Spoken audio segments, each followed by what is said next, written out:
Okay, here we go with the last day of section 9.1, 9.1 day 3. So no new definitions or terms that we need to discuss today, but we are going to look at a whole bunch of examples. So what we want to do is we want to write an expression for the most apparent nth term, and we are going to assume that n begins with 1. So basically what we're doing is we're going backwards from what we've been doing in the past. In previous homework assignments you were given the expression for the nth term and you had to find, for example, the first 5 terms.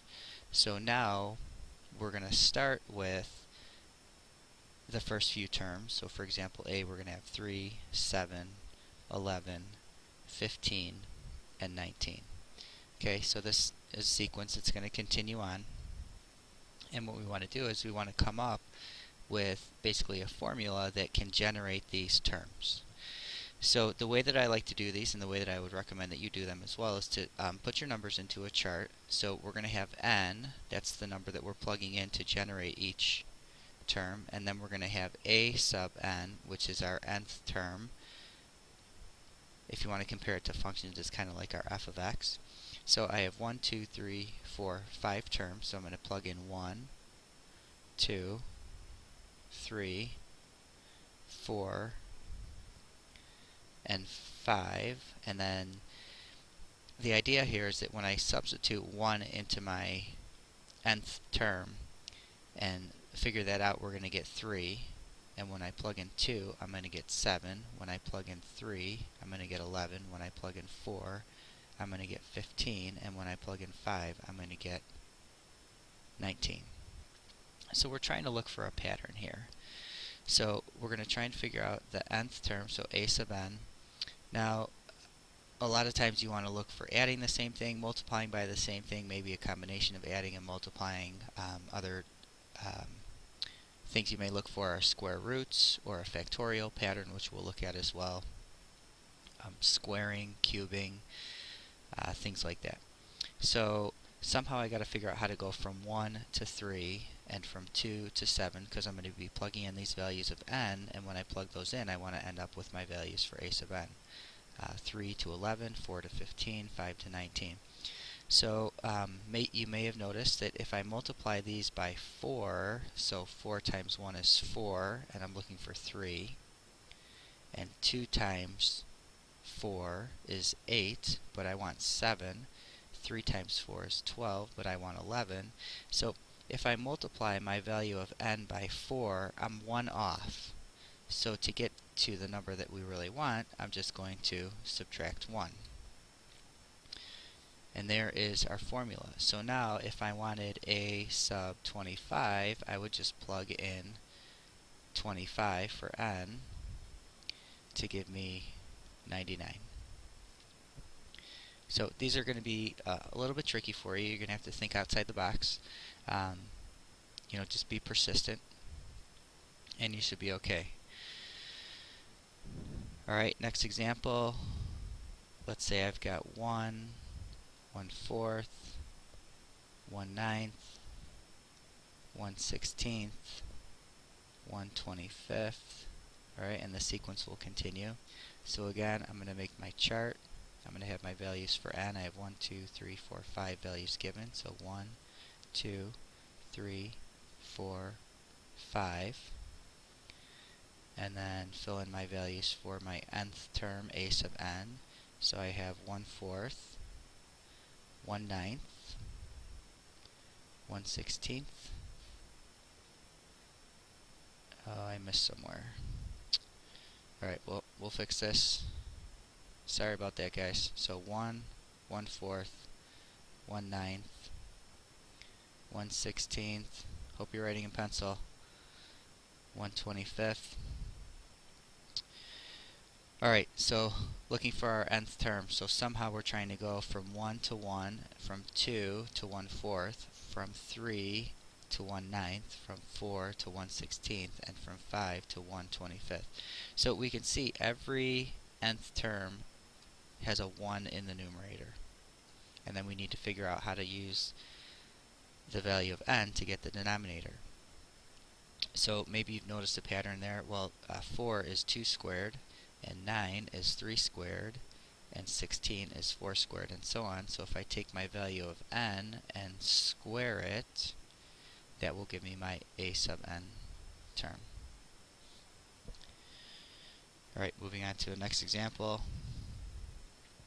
As always, make sure you write down questions as you're going through the notes and ask them the next time you see me in class. Alright, part C. And at any time, if you want to give this a go on your own, just pause the video and see what you can come up with.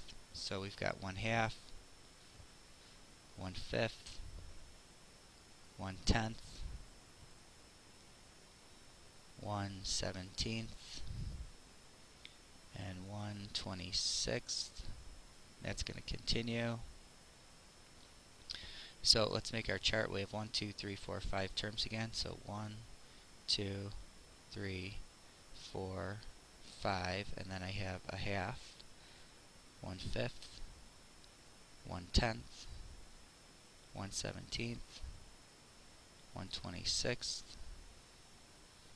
These are my values for n. These are my values for a sub n.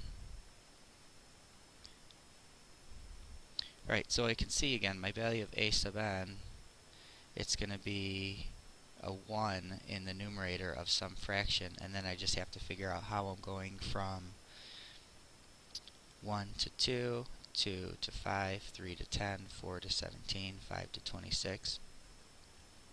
So it's very similar to part B, except for part B I was just squaring it, so when I squared 2, I got 4, but I want 5. When I squared 3, I got 9, but I really want 10. When I squared 4, I got 16, but I really want 17. And then when I squared 5, I got 25, but I really want 26. So if I square my value of n and then add 1 to it, that should get me what I need. So let's double check. When I plug in 1, I have 1 squared, which is 1, plus 1, which is 2. That's what I want. 2 squared is 4, plus 1 is 5. 3 squared is 9, plus 1 is 10. So it looks like that's going to work. So I think you may have noticed for some of these examples, I'm not really looking at the first one because it doesn't give me a lot of information.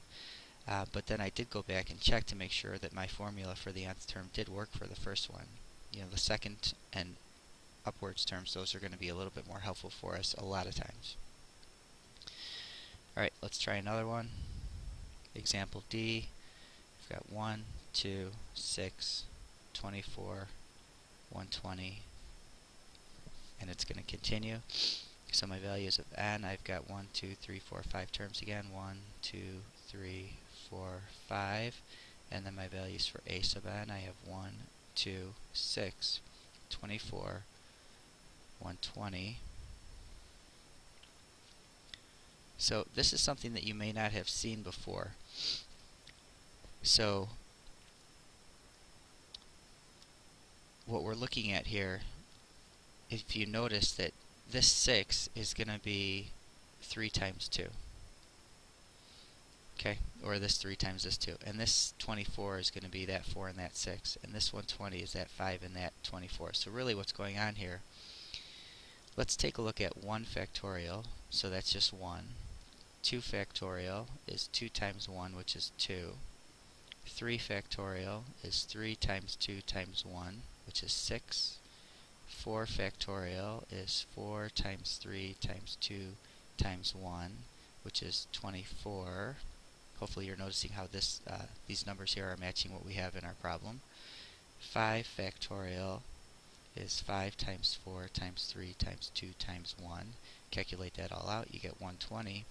So really what we have here, our a sub n is really just n factorial.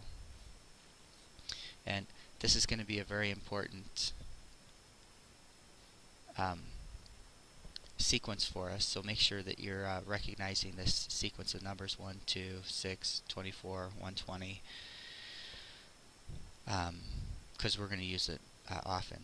And then also we may be looking at multiples of these or fractions of these. Okay, let's take a look at another example. Example E. So I've got -1, 1, -1, 1, -1. So we've got alternating values for positive and -1. So again, I'm going to make my chart. I've got n. I've got 1, 2, 3, 4, 5. My nth term, a sub n, is -1, 1, -1, 1, -1.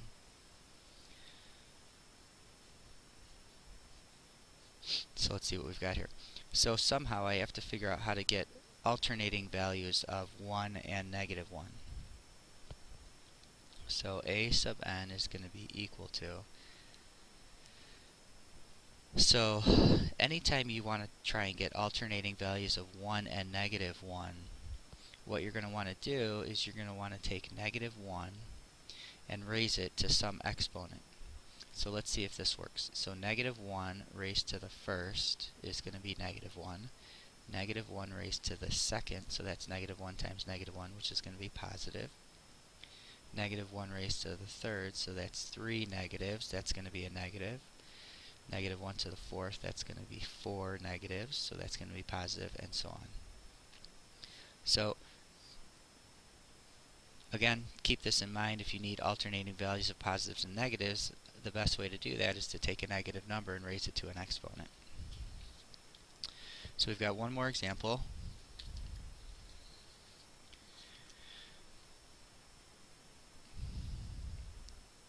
Example F.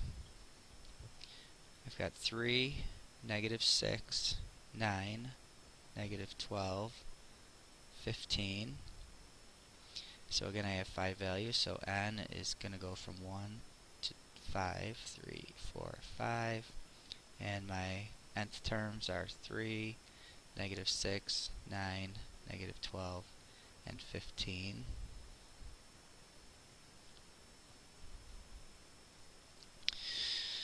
Alright, so somehow I got to figure out how to go from my values of n to my values of a sub n. So from 1 to 3, 2 to -6, 3 to 9, 4 to -12, and 5 to 15. So they're going positive, negative, positive, negative, positive. So let's see if we can figure out what to do with that first. We talked about raising -1 to an exponent, but if I raise -1 to the first, that will give me -1, and this is a positive 3. And if I raise -1 to the second, that will give me +1, but I want a negative. So just raising it to the n isn't going to work, but if I raise it to the n plus 1, then that will work, because now when I plug in 1, I have -1 to the second, so that'll give me a positive. When I plug in 2, I'm going to get an odd number up here. When I plug in 3, I'm going to get an even, and so on. So we've got the positive, negative, positive, negative, positive down. Now we have to figure out how to go from 1 to 3, 2 to 6, 3 to 9, and you may have figured that out, so we're just going to multiply by, take our values of n and multiply it by 3, so we're looking at multiples of 3, so we would just write it as 3n. And there you have it. So this concludes our video for today. As always, make sure you write down questions and ask in class. I know some of these things can get kind of difficult, but if you stick with it and keep trying, you will get it.